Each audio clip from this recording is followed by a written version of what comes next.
as an animal because you had a bad life, right? How do you do good as an animal? Because there's no moral agency in an animal. Literally, that you do not have the ability to make a moral decision. You act on instinct. You've got to be a good animal, though.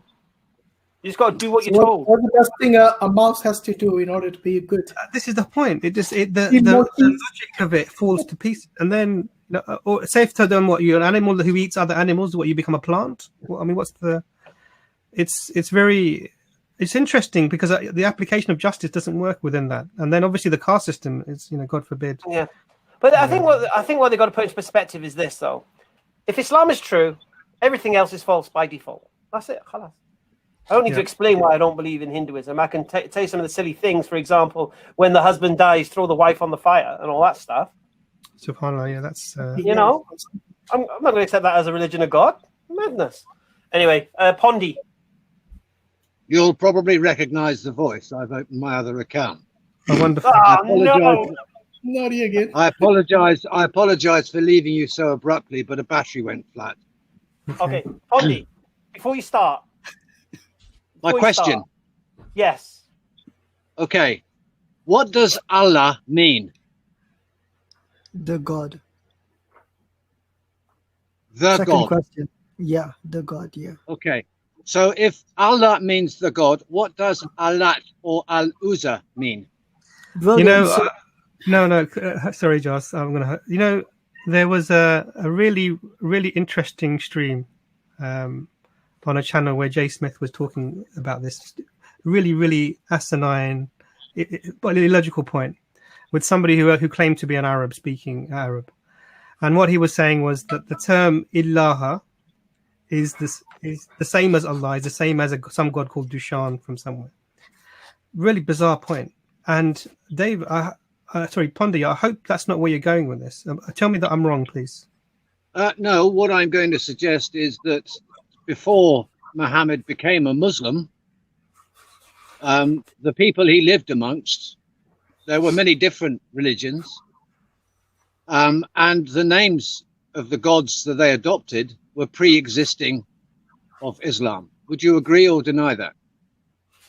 Do you know what the name of the God of Abraham was according to Arabic Christians? Yahweh. No.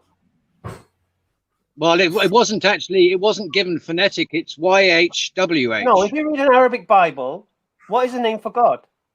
Oh, no. Well, that's because the Arabic Bible was translated, into the Arabic language, and it was in the use of the word Allah was enforced. Enforced by who? By the Muslim. On the Christians? No. Because the name Allah does not appear in the Coptic Greek, which descends from ancient Egypt. Doesn't appear. What? Does it? The name Allah does not appear anywhere in the pre-existing texts. Okay, well, what did the Arabs call God of Abraham? It's a simple question. The Arab Jews, what did they call the God of Abraham? That's a very interesting question. What did they call the God of Abraham? Why are you hiding? What did they call the God of Abraham? Stay calm, please. And I'll tell you, one of the things I'd really appreciate, rather than if I say something and ask a question, can one of you answer it rather than we have to wait for each of you to give your interpretations? Okay. What did the Arabs call the God of Abraham? The Arab Jews call the God of Abraham. In that region, there were many gods. It was polytheistic. Right. No. It's Allah. If you read Arabic Old Testament. You jump in. Okay. So the name of the God that was regarded by the desert dwellers was Allah. And it's two words. Now, I'm going to ask you another question. What are the names of the 4 cardinal angels mentioned? Who cares? Well, you should, if you want to be open-minded. Why should I care? Listen, okay, you should care because one of the things that I believe is really important, especially in these times, is if you get everybody believing just one dogma, nobody is really thinking. And also you cannot expand you cannot expand your understanding. You're wrong.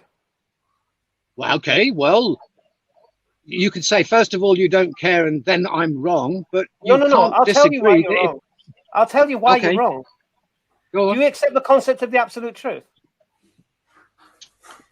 Yeah. Could you, Yeah, could you do me a absolutely. favor? Could you share my screen, please? Yeah. You can see the screen that I'm talking about, yeah? Yeah. Okay. I can't read it, I'm afraid. I'm just on the Okay, mobile here. That's fine. You don't have to read it. I'll read it out to you. Yeah. Now, this is such a commonly asked question. I actually did a talk about 3 or 4 years ago on was Islam influenced by pagan religions, because this is really the claim that you're giving, and this was way back in 2017. And part of that was to talk about the origin of the name of the word Allah. So I'm going to give you a little bit of information about it. Yeah.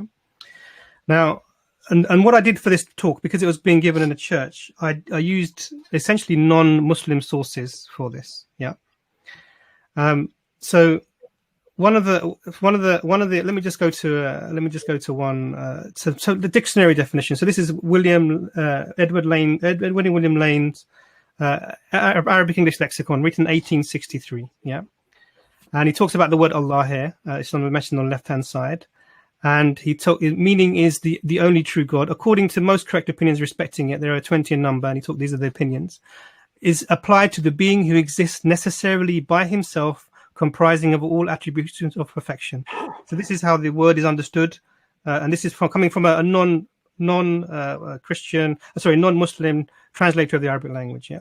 Then if you go to Strong's concordance there, which is this is from the Blue Letter Bible website. You have the word Allah as well in Arabic, yeah, and this is the word that you would say. And Brother Ijaz could probably read this, and it says Allah, Allah of the true gods, and it is written in Syrian there and also in Chaldean there, and it's the same that you would find in Hebrew. Now let's go to the Hebrew version of this, yeah. So let me go to the next slide if that comes up. So what we see then, this is from the Complete Exposition Dictionary, and this is by Thomas Neal Publishers in 1996. He's talking about the word Allah from where it's from. So this Aramaic word is equivalent, and this is Elah from the Aramaic, is equivalent to the Hebrew word Eloh, and it is the general term for God in the Aramaic passages of the Old Testament. It is the cognate form of the word Allah, the designation of deity used by the Arabs. Now listen to this. The word was widely used in the book of Ezra, occurring no fewer than 43 times between Ezra 4:24 and Ezra 7:26. On each occasion, the reference is to the God of the Jewish people, whether the speaker or the writer was himself Jewish or not. Okay, so and a bit more evidence. So this is now some archaeological evidence for you. Yeah. So I'm not going to go through all of it. It's clear now that Allah is a cognate of another Semitic language of the word Elah in Arabic, Ilaha in Aramaic, and Elohim in Hebrew, or Eloh, which is also used in the Hebrew. Archaeologically, so if you go to any ancient pre-Islamic inscriptions and tombs of the Arab Christians in the ruins of the churches of el-Jamal in northern Jordan, which are still present, you will see written on there the names of the Christians. This is pre-Islam, because this is a journal article of the Journal of the American Oriental Society. This is a journal article. So listen to it for a moment. This is an article from the Journal of the American Oriental Society, written in 1988, of 2 pre-Islamic Arabic inscriptions revised from Jabal Rum and al-Jimal, and this is from pre-Islamic Arabic inscriptions. Mm-hmm. The names on the actual gravestones, ABDUL-LAH. Okay, so these date, and how far back to the date? 512 Christian era. I mean, it's so clear. Right. Now, it goes back even further than this. So if you go to ancient Syriac documents, they talk about Christian martyrs from the Himyarite time and the Aksumite kingdoms of 525 CE. And this is Ignatius writes this down in the document called the Arab Himyarite Martyrs. This is a Syriac document. And he mentions their names. And specifically uses the term Allah throughout this, by the help of Allah. I'm not disagreeing. We are agreeing with you. No, what you said was this term was forced upon the Christians by the Muslims. Other parts. No. Other parts. But we're talking about Syria, which other parts are you talking about? Syria, okay. So now, the claim you're making doesn't stand up to scrutiny. You can unshare the screens. So the evidence is overwhelming that this term Allah refers to that necessary being, and it was used by anyone who was speaking the language in that time. Now, your claim then, now in the evidence, in the face of this overwhelming evidence, that this is somehow the Muslims forced the Christians in the 10th century to use this term when 500 years prior to that they were using it on their gravestones before Islam, is delusional. Okay, thank you very much. No Please try not to frame your retorts as kind of ad hominems, because it's my apologies. I would stoop to do. Okay. Now I'm getting some bounce back, so I don't know whether someone's got a microphone that's giving feedback. So what I would suggest to you is that it's interesting that that particular geographic area, which even today is still highly contentious, as we'll all acknowledge, resides within the center of the Fertile Crescent, the point of both maritime and terrestrial navigation that connected the ancient Orient right out to the Western world as we know it today, and even across the oceans into the Americas and South America especially. Can you concede that, first of all? What does that have anything to do with what Imran just said? What it has to do with is that each of these regional areas developed belief systems where a particular name has been used over a long time. And that's not what you said. You said the name Allah has been put. No, you said. Let's just do what I'm suggesting. Yeah. So what I'm suggesting is no, David.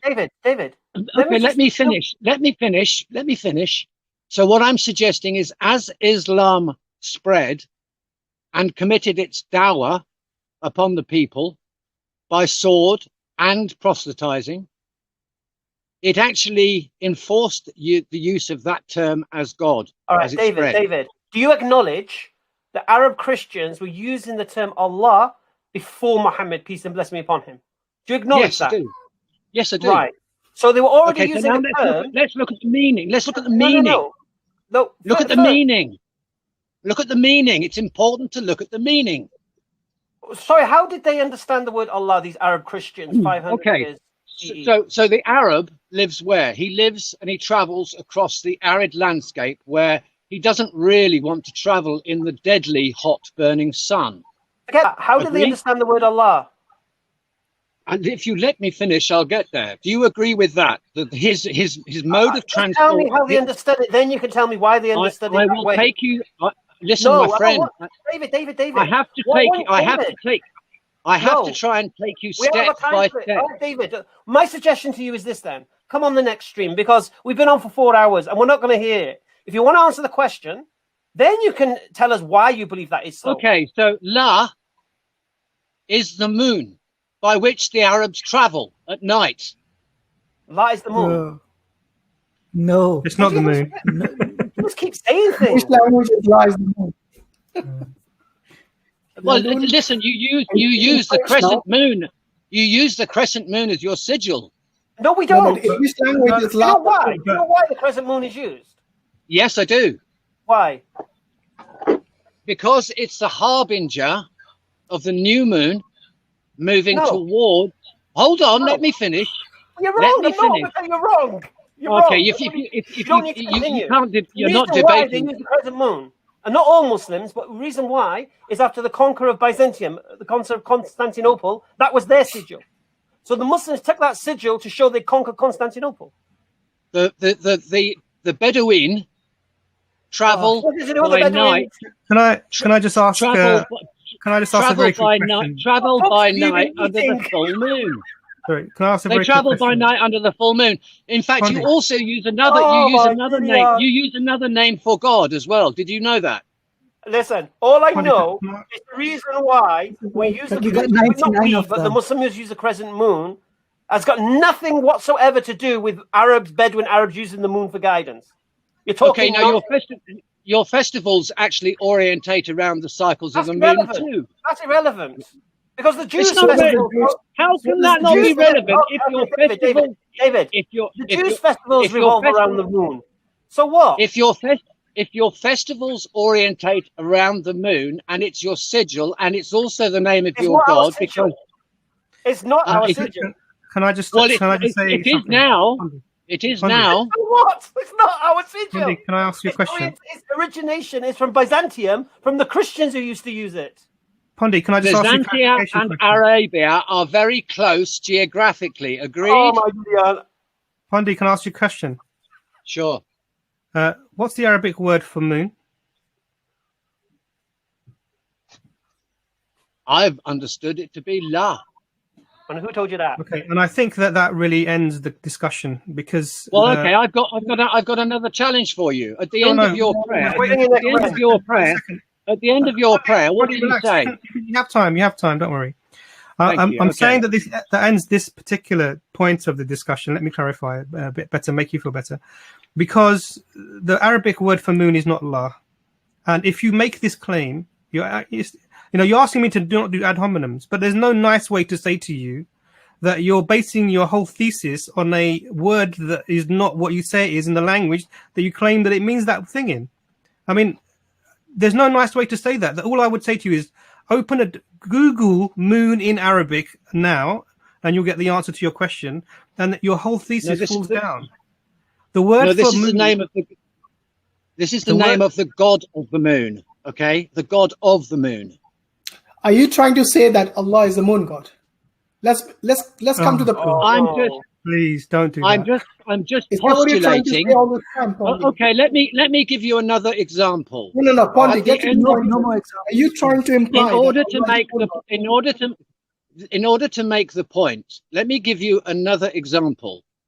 At the end of your dedications, like the Christian, you say Amen or Amin. From where does that descend? You just jump from one point to another. Can you No, finish one? it's the same point. It's the same No, point. it's not. It's the same. You it made is a claim something about the moon, and you tried to say our festivals revolve around the lunar calendar, around the moon. Are you aware that the Jewish calendar is also lunar based? Yes, I am. Okay, so does that mean they follow the same God? Well, let's go a little step further, because hold on, the Jewish faith, Yeah. both Moses and Joseph learned or took their craft from where? Sorry, they took what? Moses, Yeah. okay, in the Exodus came out of where? Came out of where? Where do you mean? You mean like which area? He's trying to say Amin or Amen. It's from Amun-Ra, the Egyptian god. Because, listen, I'm just going to say this. Alex Jones must be your pope for you to come with conspiracy theories like this. Frankly, it's a waste of my time and your time. There's no nice way agree. to say that. I'm sorry. That's very busy rude. trying to You're make lyrics assuming another thing. that my sources are purely from people like Alex Jones. Well, no, My anyone who sources- tells me my that... sources, my sources come from a study of history and anthropological development. do me David, a okay. favor. where don't does the moon signal one come second. from? Where Hamza, does it watch come from, the this. sigil that the Muslims apparently use? Watch it. You're wrong about Pondy. that. Have you studied the Quran? If you're going to challenge the Muslims, have you studied the Quran? Yes, I have, and I have problems with it. Okay, so Which is what is why your I'm main here. what is your main contention with the Quran? Well, I have a series. It seems to be a little bit confused in terms of some of its doctrines. Okay, Can what I is give the you an main example? what is the main doctrine of give the you Quran? Can I give you an example? No, first No. tell me what Can I give what you- is the main no, teaching of before the you- Quran? One of the main precepts within the Quran that you read in the second chapter, 2:7, Yeah. is that Allah is angry with those that don't follow that book. And what is the contention with that? Well, the problem with that is that if Allah is angry with the people who don't follow, it suggests that the only people that the God is not angry are the ones that are compliant with the doctrine of Islam. Okay, so should Allah be angry with the disobedient people? Well, when you say disobedient people, what we're talking about are moral laws that are established in different geographic zones to keep populations happy, healthy, and civilized. We are not talking about only That's- moral laws. That's For not what we're example, talking about. if Allah tells you Well- to worship only one God and you worship more than one God, does he have the right to be angry at you? Well, if every other faith adopted exactly the same concept as that, you have nothing more than perpetual war. No, that's not true. What I'm telling you is that so you know that some of the gods, God, then there are certain rules that you need to follow. Okay, so if you disobey those rules, then there is consequences for it. If you obey those laws, then there's reward for it. I think this is across the board for all the religions. In fact, every system in the world, take even the traffic system. If you follow the traffic system, then that's good for you. But if you disobey the traffic system, there is consequences. I can't think of You're any agreeing with me. which does not have consequences for breaking the rule. That's exactly what I said when I began. There is a caveat to this, of course, and I'll give you the caveat, and I think that might help you with your question, Pondi. But just before I do that, I just want to read a verse to you. And from among his signs are the night and the day, and the sun and the moon. Prostrate not to the sun nor to the moon, but prostrate to Allah who created them, if you really worship him. Quran 41:37. So the idea that the Muslims then therefore worship the moon is, the Quran itself refutes that. This is absolutely ludicrous. So the next point. Okay, next point. We'll go to the next point. So this idea. There is only one God, so he'll be the God of the moon, the God of the sun. So what's the point? You think that God is only God of some people? He's God of everything. Rabbil Alameen, Lord of everything. So I agree with you. So we have this creator that is in the heavens. And one of the things that I've been warning of for the last 30 years is that the moment I get one group who stand up and say, we have the only book to codify this. Well, the Jews have a whole collection. The Christians have another collection. The Muslims have another collection. And guess what happens? Find out next time, kids. I think my dua Can you hear me? Before we continue again, can I just make one point that I was going to make? This is a clash of civilizations and narrative that he's painting. In that because there are different religions with different laws, they will inevitably come into conflict.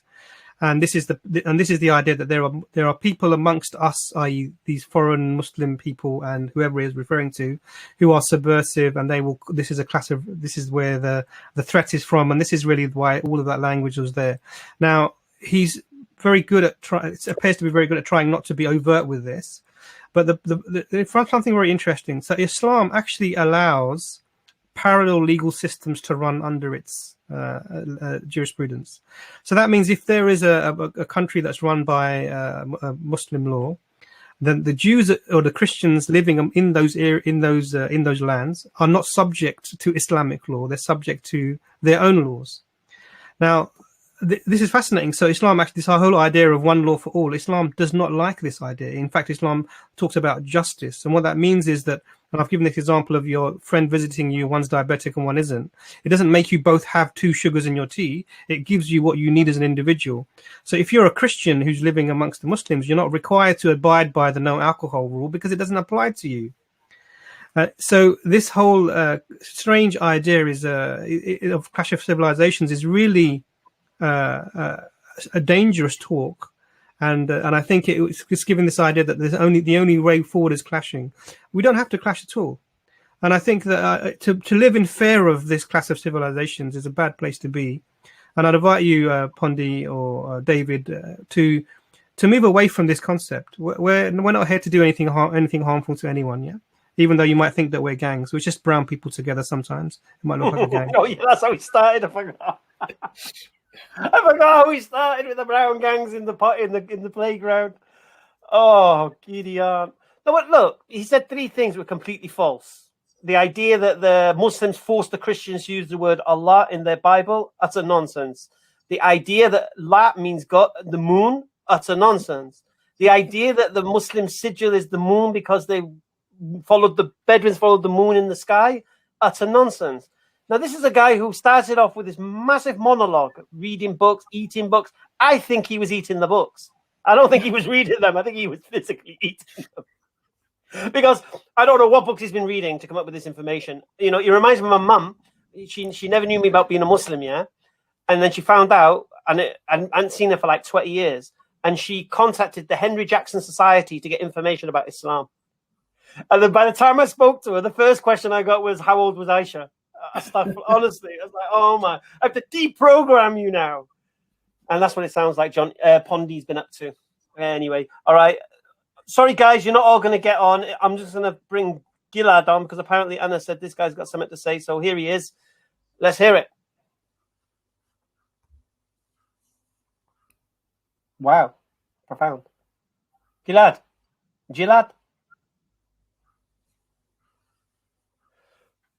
All right, that's it. It's getting late, isn't it? I've got a couple of Muslims. Do you want to let them come on just to say salams? I think if you make it quick, because I know that I'm working in the morning, and brother Ijaz wasn't feeling well yesterday. Possibly, maybe the same today. So I'm for Hashim's got toothache. Mashallah. I just reminded you. Start throbbing again now. All right, just very quickly then. All right, Malik, make your point quickly, please, if you don't mind. Jazakallah. Assalamu alaikum, brothers. Can you hear me? Walaikum salam. Okay, so quick point. I know you guys have been talking to a lot of atheists and agnostics, and we theists normally always ask them the question of what would cause you to accept theism or a religion, and generally they don't know. I'm wondering, like, have you guys ever asked this question? Have you been asked this question in reverse, as in an atheist or an agnostic asking you what would cause you to leave the idea of theism? Just to give you a quick rundown of this is asking this question to a Muslim brother is actually what got me coming back to Islam. And he said, if there was no God, I would think one of two things would happen. One, nothing would exist. Simple enough. Because no first cause, no effect.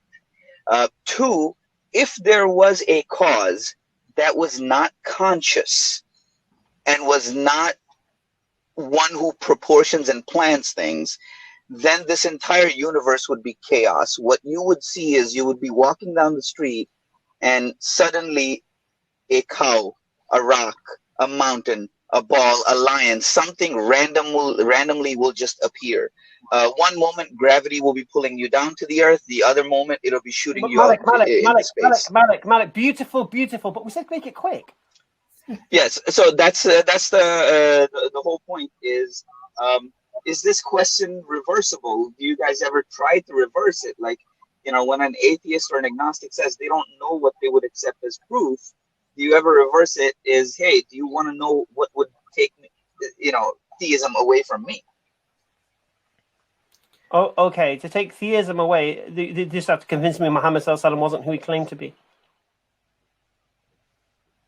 Well, that would take Islam away, right? That wouldn't take theism away. Well, I wouldn't recognize anything else as a connection to a creator, so it would take theism away. Okay, fair enough. I couldn't buy into any of the religion. I couldn't recognize any of them. It wouldn't marry up to my perception of what I believe the creator of the heavens and earth should be. Only Islam can do that. So for me, take Islam from me, you'll take religion from me. Hamza, I thought you'd become like a Rastafarian or after our friend spiritual atheist, you'll become a Hindu. No. I won't buy none of that. Astaghfirullah. All right. Cheers, Malik. Anyone else going to say to that? Or? No, it's all right. Assalamu alaikum, Malik. Take care, inshallah. No. Take care, bro. Wa alaikum assalam. Barakallahu feekum. You mean you weren't convinced by spiritual atheists? Oh. I saw you quaking in your boots, Hamza. Come on. I want to point something out. Go on, mate. So the guy's name was David, right? Yes. Yeah. So I like how Brother Imran went as far as to provide evidence, archaeological, historical, from the Quran. And yet this David guy, I don't know, he's probably got his evidence from Marvel Comics, because what we talk about, La or Kanju, Moon Knight, he worships Kanju, the moon god. I mean, at this point, it is what it is. But yeah, so look, I'm gonna do the outro for you guys. Thank you guys for watching, and take care. Subscribe, like, comment, share, and join these panels. And please, for all the non-Muslims, please, we beg you 100%. We're begging so hard for you to give us like proper evidence, like literal empirical evidence, because you're all about that empirical stuff. And see you guys later. Bye. Assalamu alaikum, bro. Wow. That was not. That's how you do it. Yeah. Al-Gaddafi Abdullah. Assalamu alaikum. Oh. Oops. Lost. All right, that's it. All right, guys. I think Wow. you mispronounced his name or something. Al-Gaddafi Abdullah. I'm not getting that He wrong. got it right. I was reading it when he said it too. I'll try one more time. Al-Gaddafi Abdullah. Assalamu alaikum. Marhaba. Ahlan wa sahlan. He's probably fallen asleep. Bienvenue. This is the Okay. last. That's it. All right. Wow. MashaAllah. Monster stream. 4 hours and a half. Allahu Akbar. Alhamdulillah. A beautiful we got every mixture, wasn't it? It was like really nice, calm, collective, nice shahada, and then we had some beat 'em ups. That's quite nice. Enjoyed that. Well, they Those 3 couldn't see us being happy with a shahada. They had to. Alhamdulillah. Yeah, Shaitan wanted to come and wreck it all, innit? No more of them. No more of them.